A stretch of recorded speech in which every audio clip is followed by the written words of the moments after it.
في واحد اسمه سيد كان عنده محل كاوتشات في شبرا الخيمة. أمه اقترحت عليه إن هو يجدد محل الكاوتشات بتاعه، وبالفعل اديتله 20,000 جنيه. كان في واحد صاحبه متابعه جدا، وكان بيتابع تفاصيل يومه وازاي بيروح وازاي بيجي ومعاه كام يومي، لحد ما عرف ان هو خد 20,000 جنيه من امه علشان يجدد المحل الكاوتشات.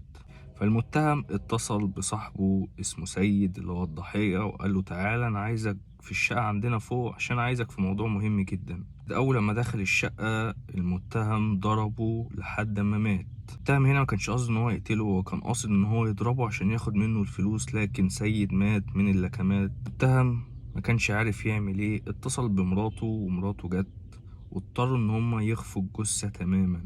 حطوها في سجادة ولفوا عليها، وجابوا كراكيب وخشب وحاجات كده وحطوها فوق الجثة.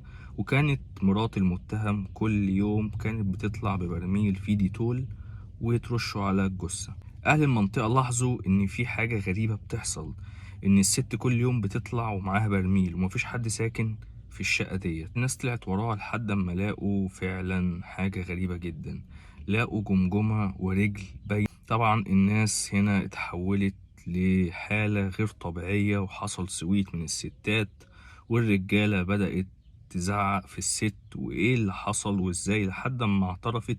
وبالفعل اتصلوا بالشرطة، والشرطة جت خدتها واعترفت قدام رجال المباحث إن جوزها هو اللي قتله علشان يسرق ال20,000 جنيه.